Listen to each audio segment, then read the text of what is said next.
നമസ്കാരം. ഇന്ന് നമ്മുടെ ഫുഡ് സേഫ്റ്റി ഓഫീസർ ക്രാഷ് കോഴ്സിന്റെ 6ാമത്തെ ദിവസമാണ്. ഇന്നത്തെ ടോപ്പിക് ഫുഡ് പ്രിസർവേഷൻ ആണ്. സാധാരണ ക്ലാസ്സുകളിൽ നിന്ന് വ്യത്യസ്തമായി ഇന്നൊരു ക്വസ്റ്റ്യൻ ആൻഡ് ആൻസർ സെഷൻ അല്ല. നമ്മളിന്ന് ഡിസ്കസ് ചെയ്യാൻ പോകുന്നത് ഫുഡ് ടെക്നോളജി എന്ന പോർഷനിൽ കുറച്ച് ടേംസ് കൊടുത്തിട്ടുണ്ട്. അതായത് നമുക്ക് അത്ര ഫെമിലിയർ അല്ലാത്ത കുറച്ച് ടേംസ് ഫുഡ് പ്രിസർവേഷനുമായിട്ട് റിലേറ്റ് ചെയ്തതാണ്. അല്ലെങ്കിൽ ഫുഡ് സ്പോയിലേജിനെ എങ്ങനെ തടയാം അതിന് വേണ്ടിയിട്ടുള്ള കുറച്ച് ടെക്നിക്സ്. അപ്പോൾ അതിൽ നിന്ന് അത്ര ഫെമിലിയർ അല്ലാത്തത് കൊണ്ട് തന്നെ ആ ഒരു ടേംസും അതെന്താണെന്നും അറിഞ്ഞിരിക്കേണ്ടത് ആവശ്യമാണ്. സോ അതുകൊണ്ടാണ് ഇന്ന് ഒരു ഡിസ്ക്രിപ്റ്റീവ് രീതിയിലാണ് ഈ വീഡിയോ സെറ്റ് ചെയ്തിരിക്കുന്നത്. ഇതുവരെ ചാനൽ സബ്സ്ക്രൈബ് ചെയ്തിട്ടില്ലാത്തവർ സബ്സ്ക്രൈബ് ചെയ്യുക, അതുപോലെ തന്നെ ബെൽ ബട്ടണും ക്ലിക്ക് ചെയ്യുക. അപ്പോൾ നമുക്ക് ക്ലാസ്സിലേക്ക് കടക്കാം. Food preservation. നമുക്കറിയാം ഭക്ഷണം പലതരത്തിലുണ്ട്. അതായത് പെരിഷബിൾ ഫുഡ് ഐറ്റംസ്, പെട്ടെന്ന് കേടായി പോകുന്നവ. സെമി പെരിഷബിൾ, അത്ര പെട്ടെന്നല്ല എന്നാലും ഒരു 2 ആഴ്ച 1 മാസം വരെയൊക്കെ നിൽക്കുന്ന ഫുഡ് ഐറ്റംസ്. പിന്നെ നോൺ പെരിഷബിൾ, അത്ര പെട്ടെന്നൊന്നും കേടാവാതെ ഒരുപാട് നാളത്തേക്ക് നമുക്ക് പ്രിസർവ് ചെയ്ത് വെക്കാൻ പറ്റുന്ന ഫുഡ് ഐറ്റംസ്. അപ്പോൾ പെരിഷബിൾ ഫുഡ് ഐറ്റംസിന് എക്സാമ്പിൾ നമുക്കറിയാം മിൽക്ക്, ഫ്രൂട്ട്സ്, വെജിറ്റബിൾസ് ഒക്കെ പെട്ടെന്ന് കേടായി പോകുന്നവയാണ്. സെമി പെരിഷബിൾ ഫുഡ് ഐറ്റംസ് എന്ന് പറയുമ്പോൾ കേക്ക്സ്, പേസ്ട്രീസ്, ബ്രെഡ്, ചീസ് അവയൊക്കെയാണ്. നോൺ പെരിഷബിൾ ഫുഡ് ഐറ്റംസ് എന്ന് പറയുമ്പോൾ നമുക്കറിയാം ഗ്രെയിൻസ്, സിറിയൽസ്, പൾസസ്, ഒത്തിരി നാൾ ഈ ധാന്യങ്ങളൊക്കെ സൂക്ഷിച്ചു വെക്കാൻ സാധിക്കും. എന്തിനാണ് നമ്മൾ ഈ ഫുഡ് പ്രിസർവേഷൻ ചെയ്യുന്നത്? അതായത് ഫസ്റ്റ് ഇൻറ്റൻഷൻ എന്ന് പറയുമ്പോൾ it is to inhibit the growth and activity of microbes. Micro ഓർഗാനിസംസിൻ്റെ ഗ്രോത്ത് മൂലം ഫുഡ് സ്പോയിലേജ് ഉണ്ടാവാം. അപ്പോൾ അതിനെ പ്രിവെൻറ്റ് ചെയ്യുക എന്നുള്ളതാണ് ഫുഡ് പ്രിസർവേഷൻ്റെ 1ാമത്തെ ലക്ഷ്യം. 2ാമത്തെ ലക്ഷ്യം എന്താണെന്ന് വെച്ചാൽ protecting against self decomposition of food. അതായത് ഭക്ഷണ പദാർത്ഥങ്ങൾക്കുള്ളിൽ തന്നെ അത് ചില എൻസൈംസ് പ്രൊഡ്യൂസ് ചെയ്യുന്നുണ്ടാവും, അല്ലെന്നുണ്ടെങ്കിൽ എന്തെങ്കിലും ഒരു രീതിയിലൊരു സെൽഫ് ഡീകമ്പോസിഷൻ നടക്കാനുള്ള സാധ്യതയുണ്ട്. ഇപ്പോൾ ഫ്രൂട്ട്സ് ഒക്കെ ചുമ്മാ കുറച്ച് ഒരു ദിവസം വയ്ക്കുകയാണെങ്കിൽ കേടായിപ്പോവും. അപ്പം അങ്ങനെയുള്ള സെൽഫ് ഡീകമ്പോസിഷനെ പ്രിവെൻറ്റ് ചെയ്യാൻ വേണ്ടിയിട്ട് കൂടിയാണ് ഫുഡ് പ്രിസർവേഷൻ ചെയ്യുന്നത്. മറ്റൊരു ഉദ്ദേശം protection from insects and rodents ആണ്. ഇൻസെക്ട്സുകൾ, അതുപോലെ തന്നെ എലി, അതുപോലത്തെ റോഡൻസ് കാറ്റഗറിയിൽ വരുന്ന ഇതുമൂലമുണ്ടാകുന്ന spoilage, food spoilage. And the next one is protection from spoilage by mechanical causes. അതായത് എന്തെങ്കിലും ഒരു മെക്കാനിക്കൽ ഡാമേജ്, ഒരു ഫിസിക്കലായിട്ടുള്ള എന്തെങ്കിലും ഒരു ഡാമേജ് മൂലം ഇപ്പം ചതഞ്ഞൊക്കെ പോവാണ് ഫ്രൂട്ട്സിൻ്റെ, അപ്പോൾ അത് ആ ഒരു ഭാഗം തക്കാളിയൊക്കെ പെട്ടെന്ന് കേടായി പോകാൻ സാധ്യതയുണ്ട്. അപ്പോൾ ഇതൊക്കെയാണ് ഫുഡ് പ്രിസർവേഷൻ്റെ main intentions. Now let us discuss about the methods of preservation. Mainly physical, chemical and biological methods ഉണ്ട്. ഫിസിക്കൽ മെത്തേഡ്സ് ആണ് ഇപ്പോൾ ഹീറ്റിംഗ് എന്ന് പറയുമ്പോൾ പലതരത്തിലുള്ള ഹീറ്റിംഗ് ഉണ്ട്. പാസ്ചറൈസേഷൻ, നമ്മൾ കഴിഞ്ഞ ക്ലാസ്സിൽ വളരെ ഡീറ്റെയിൽ ആയിട്ട് ഡിസ്കസ് ചെയ്തൊരു ടോപ്പിക്കാണ് പാസ്ചറൈസേഷൻ. അതൊരു ഫിസിക്കൽ മെത്തേഡ് ഓഫ് പ്രിസർവേഷൻ ആണ്. അതുപോലെ തന്നെ നോർമലി നമ്മൾ കുക്കിംഗ് വഴി മൈക്രോബ്സിനെയൊക്കെ കില്ല് ചെയ്ത് സൂക്ഷിക്കുക, ഫുഡ് സ്പോയിലേജിന് പ്രിവെൻറ്റ് ചെയ്യാറുണ്ട്. അതുപോലെ മൈക്രോബ്സിൻ്റെ ഗ്രോത്ത് പ്രിവെൻറ്റ് ചെയ്യാറുണ്ട്. Next one sterilisation. ഇതൊക്കെ ഹീറ്റിംഗ് ടെക്നിക്സ് ആണ്. പിന്നെ കൂളിംഗ്, ചില്ലിംഗ്, അതുപോലെ കോൾഡ് സ്റ്റോറേജ് ഫെസിലിറ്റീസ് ഉണ്ട് ഇപ്പോൾ. അതുപോലെ ഫ്രീസിംഗ് ഒക്കെ ഈ ഫുഡ് സ്പോയിലേജിനെ പ്രിവെൻറ്റ് ചെയ്യും. ഇനി വാട്ടർ റിമൂവൽ, അതായത് ഇപ്പോൾ ഏതെങ്കിലും ഒരു ഭക്ഷണ പദാർത്ഥത്തിൽ ഡീഹൈഡ്രേറ്റ് ചെയ്ത് കഴിഞ്ഞാൽ കുറച്ച് നാൾ കൂടി അതിനെ സൂക്ഷിക്കാൻ പറ്റും. ഫോർ എക്സാമ്പിൾ ഡ്രൈയിങ്, ഇവാപ്പറേഷൻ, ഇതൊക്കെ പണ്ട് മുതൽ പ്രാക്ടീസ് ചെയ്യുന്ന ഫുഡ് പ്രിസർവേഷൻ ടെക്നിക്സ് ആണ്. The next one is exposure to ionising radiations.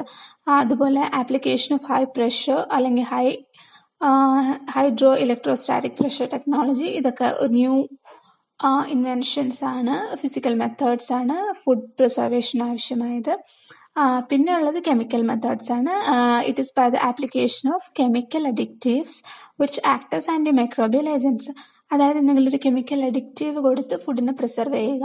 അതായത് ഇപ്പോൾ സോഡിയം ബെൻസോയേറ്റ് ഒക്കെ കോമൺലി യൂസ് ചെയ്യുന്ന ഫുഡ് പ്രിസർവേറ്റീവ്സ് ആണ് കെമിക്കൽ പ്രിസർവേറ്റീവ്സ് ആണ്.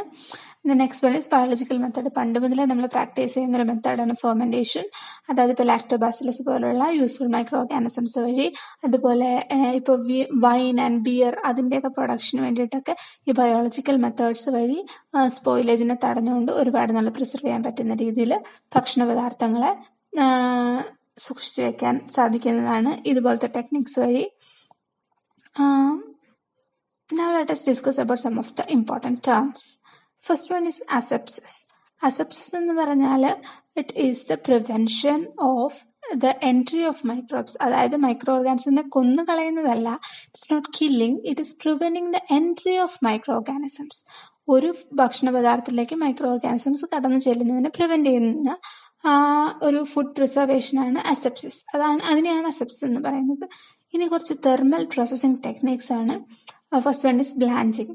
ബ്ലാഞ്ചിങ് എന്ന് പറയുമ്പോൾ നമ്മൾ കേട്ടിട്ടുണ്ടാവും, അത് ഈ ക്യാനിങ്ങിന് മുൻപായിട്ട് ഒരു പ്രീ ട്രീറ്റ്മെന്റ് ആയിട്ടാണ് മെയിൻലി ബ്ലാഞ്ചിങ് യൂസ് ചെയ്യുന്നത്.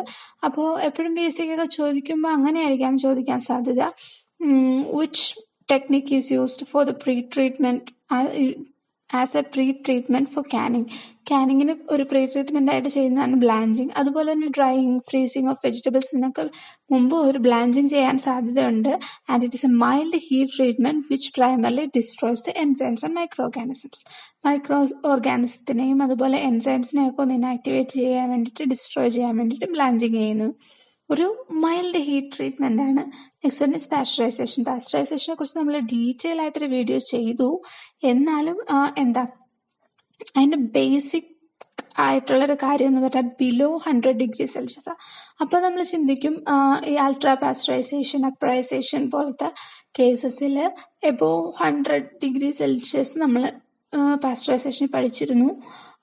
പക്ഷേ എന്നാലും ഒരു ജനറൽ പാസ്ചറൈസേഷൻ എന്ന് പറയുമ്പോൾ അത് ബിലോ 100 ഡിഗ്രി സെൽഷ്യസ് ആണ് യൂഷ്വലി എടുക്കാറ്. പാസ്ചറൈസേഷൻ കോമൺലി ചെയ്യുന്നത് മിൽക്ക് പ്രൊഡക്ട്സിന് വേണ്ടിയിട്ട്, അതുപോലെ ബിയർ, ജ്യൂസസ്, അതുപോലെ ഐറ്റംസിനാണ് പാസ്ചറൈസേഷൻ മെയിൻലി യൂസ് ചെയ്യുന്നത്. നെക്സ്റ്റ് തെർമൽ പ്രോസസ്സാണ് സ്റ്റെറിലൈസേഷൻ. അത് എബോവ് 100 ഡിഗ്രി സെൽഷ്യസ് ആണ്. സ്റ്റെറിലൈസേഷനിൽ സ്പോർസ് വരെ, മൈക്രോ ഓർഗാനിസത്തിന്റെ സ്പോർസ് വരെ ഇല്ലാതെയാവും. അത് പ്രയോർ ടു ക്യാനിങ്, അതുപോലെ കൊമേഴ്ഷ്യൽ മെത്തേഡാണ് കോമൺലി യൂസ് ചെയ്യുന്ന കൊമേഴ്ഷ്യൽ മെത്തേഡ് ആണ് സ്റ്റെറിലൈസേഷൻ.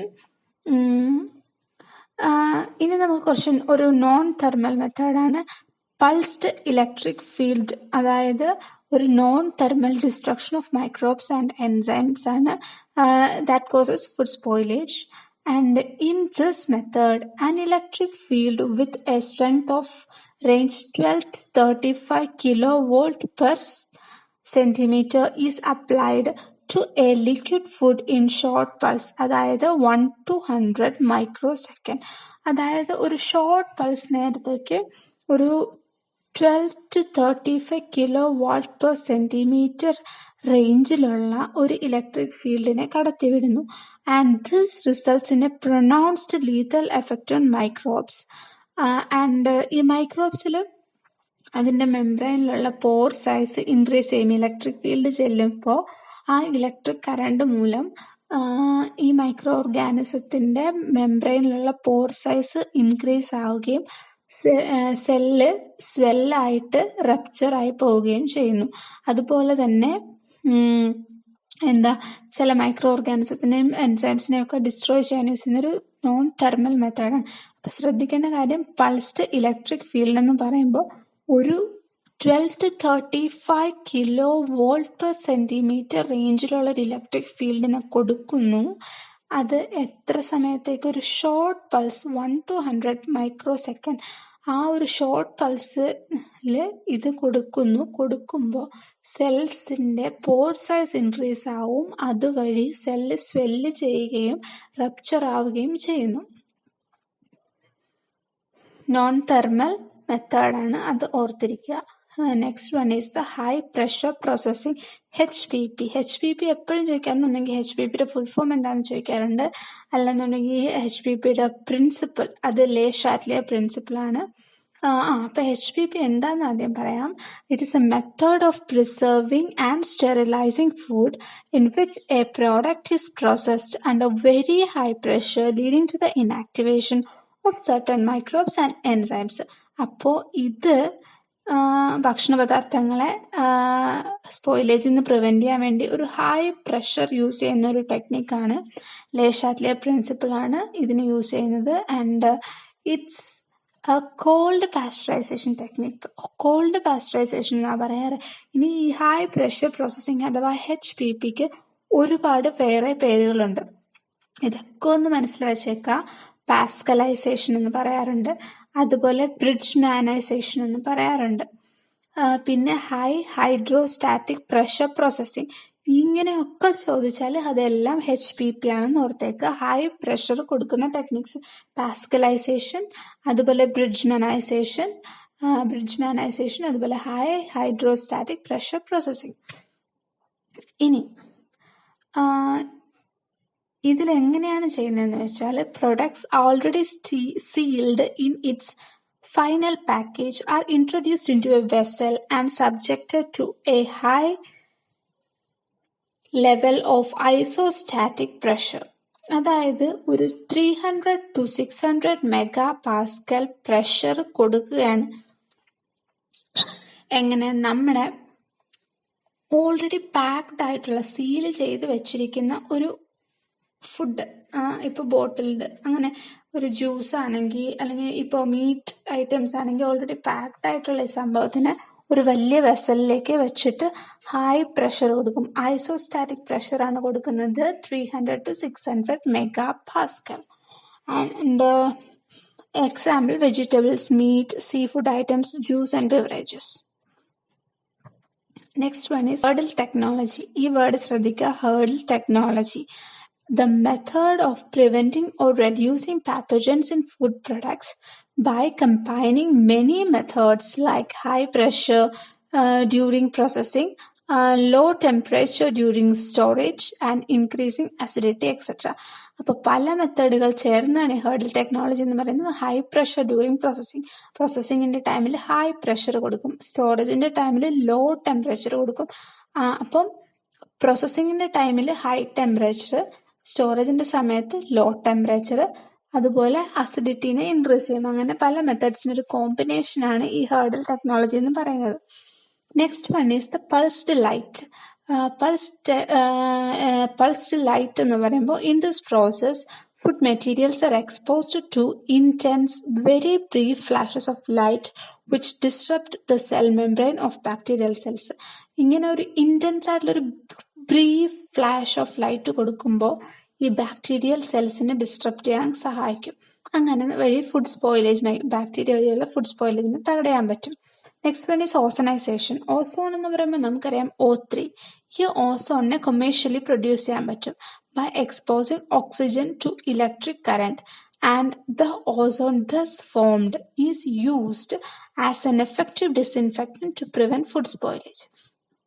അപ്പോൾ കൊമേഴ്ഷ്യലി പ്രിപ്പയർ ചെയ്യുന്ന ഓക്സിജൻ എങ്ങനെയാ കൊമേഴ്ഷ്യലി പ്രിപ്പയർ ചെയ്യുന്ന ഓസോൺ എങ്ങനെയാ പ്രിപ്പയർ ചെയ്യുന്നത്? നമ്മുടെ ഓക്സിജന് ഒരു ഇലക്ട്രിക് കറണ്ട് കൊടുത്തിട്ട് O3 പ്രൊഡ്യൂസ് ആകും. അപ്പോൾ O2 പ്ലസ് ആ electric current will give O3. അങ്ങനെ വരുന്ന ഓസോണിനെ ഉപയോഗിച്ച് എന്താ ഫുഡ് സ്പോയിലിനെ തടയുന്നു. ഒരു ഡിസിൻഫെക്റ്റന്റ് ആയിട്ട് യൂസ് ചെയ്ത് ഫുഡ് സ്പോയിലേജിനെ തടയുന്നു. ഇതാണ് ഓസണൈസേഷൻ. Next one is vacuum packing. It's a method of packing food after removing air from the package prior to sealing in order to prevent spoilage. അതായത് നമുക്കറിയാം, ഭക്ഷണങ്ങൾ പാക്ക് ചെയ്യുന്നതിന് മുമ്പ് അതിനകത്തുള്ള എയറിനെ വലിച്ചെടുത്ത് വാക്യൂമൈസ് ചെയ്യുന്നു. അങ്ങനെ അത് സീൽ ചെയ്യുന്നതിന് മുമ്പ് അതിലുള്ള ആ എയറിനെ റിമൂവ് ചെയ്തിട്ട് അതിനെ സീൽ ചെയ്ത് പ്രിസർവ് ചെയ്യുന്നു. അപ്പോൾ കൂടുതൽ നാൾ നിലനിൽക്കും. റാൻസിഡിറ്റി അതുപോലത്തെ സ്പോയിലേജിനുള്ള സാധ്യതകളൊക്കെ ഇല്ലാതാകും. Next one is the lyophilisation. It's a process of preserving food by rapid freezing followed by dehydrating under vacuum. ഇതും ഒരു പ്രിസർവേഷൻ ടെക്നിക്കാണ്. Rapid freezing followed by dehydration under vacuum. Vacuum കണ്ടീഷനിൽ ഡീഹൈഡ്രേറ്റ് ചെയ്യും. എങ്ങനെ? റാപ്പിഡ് ഫ്രീസിങ് കഴിഞ്ഞ് ഇതിനെ dehydrate ചെയ്യും under vacuum condition. Next one is the chilling and cold storage. ഇതിൻ്റെ പ്രിൻസിപ്പിൾ എന്താണെന്ന് പറഞ്ഞാൽ to retard changes leading to spoilage. അതായത് ഇപ്പോൾ മൈക്രോബിയൽ ഗ്രോത്ത് അല്ലെങ്കിൽ എന്തെങ്കിലും കെമിക്കൽ ഓർ ബയോകെമിക്കൽ ചേഞ്ചസ് ഒക്കെ ഉണ്ടാകാമല്ലോ സാധാരണ ഭക്ഷണ പദാർത്ഥങ്ങൾ. ഇതിനെയൊക്കെ റിട്ടാർഡ് ചെയ്ത് വെക്കാൻ, പിടിച്ചു വെക്കാൻ. ആൻഡ് ഇങ്ങനെ ചെയ്യുന്നത് വഴി എന്ത് ചെയ്യാൻ പറ്റും? ഷെൽഫ് ലൈഫ് കൂട്ടാൻ പറ്റും, ഫുഡ് സ്പോയിലേജിനെ പ്രിവെന്റ് ചെയ്യാൻ പറ്റും. ഫോർ എക്സാമ്പിൾ ഇപ്പോൾ വെജിറ്റബിൾസിനും ഫ്രൂട്ട്സിനും ഒക്കെയാണ് കൂടുതലായിട്ടും ഷില്ലിംഗ് ഒക്കെ ചെയ്യുന്നത്. പിന്നെ ഇപ്പോൾ കോൾഡ് സ്റ്റോറേജ് നമുക്കറിയാം, മീറ്റ് ഐറ്റംസ്, ഫിഷ് ഐറ്റംസ് ഒക്കെ നമുക്ക് ഇങ്ങനെ പ്രിസർവ് ചെയ്യാൻ സാധിക്കും. Next one is microfiltration. It is a type of physical filtration process where contaminated fluid is passed through a special pore-sized membrane to separate microbes and suspended particles. അതായത് 100 to 10,000 nanometre റേഞ്ചിലുള്ള suspended പാർട്ടിക്കിൾസിനെയും മൈക്രോബ്സിനെയും ഒക്കെ remove ചെയ്യാൻ വേണ്ടി use ചെയ്യുന്നൊരു physical filtration മെത്തേഡാണ് മൈക്രോഫിൽട്രേഷൻ. ഈ മൈക്രോഫിൽട്രേഷൻ ultra ഫിൽട്രേഷൻ്റെ ഒരു pre treatment ആയിട്ടും ചെയ്യാറുണ്ട്. അപ്പോൾ ഇതെന്താ ചെയ്യുന്നതെന്ന് വെച്ചാൽ നമ്മളുടെ ഏതെങ്കിലും ഒരു ഫ്ലൂയിഡ്, നമ്മളുടെ കണ്ടാമിനേറ്റഡ് ആയ ഫ്ലൂയിഡ്, ഇപ്പോൾ ഒരു ജ്യൂസാണ് വെക്കുക, അപ്പോൾ അത് ഒരു സ്പെഷ്യൽ പോർ സൈസ്ഡ് മെംബ്രെയിനിൽ കൂടെ സാധാ ഫിൽട്രേഷൻ പോലെ ഒരു particular special sized pore sized ആയിട്ടുള്ള മെംബ്രെയിനിൽ കൂടെ പാസ് ചെയ്യുന്നു. അപ്പോൾ ഈ സസ്പെൻഡഡ് പാർട്ടിക്കിൾസിൽ 100 to 10,000 നാനോമീറ്റർ റേഞ്ചിലുള്ള സസ്പെൻഡഡ് പാർട്ടിക്കിൾസ് എല്ലാം നമുക്ക് ഫിൽട്ടർ ചെയ്ത് മാറ്റാൻ പറ്റും. For example removal of suspended solids for juice clarification, അതുപോലെ തന്നെ ബിയർ ആൻഡ് വൈൻ ക്ലാരിഫിക്കേഷൻ, അതുപോലെ മൈക്രോബിയൽ ലോഡ് ഓഫ് മിൽക്ക് കുറയ്ക്കാൻ വേണ്ടിയിട്ട്, അതുപോലെ for colour removal in sugar industry, ഇതിനൊക്കെ വേണ്ടിയാണ് മൈക്രോഫിൽട്രേഷൻ കോമൺലി യൂസ് ചെയ്യുന്നത്. So that's all about today's class. ഇന്ന് നമ്മൾ കുറച്ച് ടേംസ് മാത്രമാണ് ഡിസ്കസ് ചെയ്തത്. എന്തുകൊണ്ടാണെന്ന് വെച്ചാൽ നമ്മളുടെ കേരള PSC നമുക്ക് തന്നിരിക്കുന്ന ഫുഡ് സേഫ്റ്റി ഓഫീസറുടെ ആ ഒരു സിലബസിൽ ഫസ്റ്റ് മൊഡ്യൂളിൽ കൊടുത്തിട്ടുള്ള കുറച്ച് ടേംസ് ആണ് അത്ര ഫെമിലിയർ അല്ല എല്ലാവർക്കും. അതുകൊണ്ടാണ് ഓരോന്നിനെ കുറിച്ചും ഒന്ന് പറഞ്ഞു തന്നത്. Question and answer session, food പ്രിസർവേഷനെ കുറിച്ചുള്ള ക്വസ്റ്റ്യൻ ആൻഡ് ആൻസർ സെഷൻ അടുത്ത ക്ലാസ്സിൽ ഉണ്ടായിരിക്കുന്നതാണ്. ഇപ്പോൾ ഈ ടേംസ് ഒക്കെ ഒന്ന് ഫെമിലിയറൈസ് ആവണം നമുക്ക്, കാരണം ഇതിൽ നിന്ന് ചിലപ്പോൾ ക്വസ്റ്റ്യൻസ് ഉണ്ടാവാം. So that's all about today. Thank you. Class ഇഷ്ടപ്പെട്ടെങ്കിൽ ദയവായി ലൈക്ക്, ഷെയർ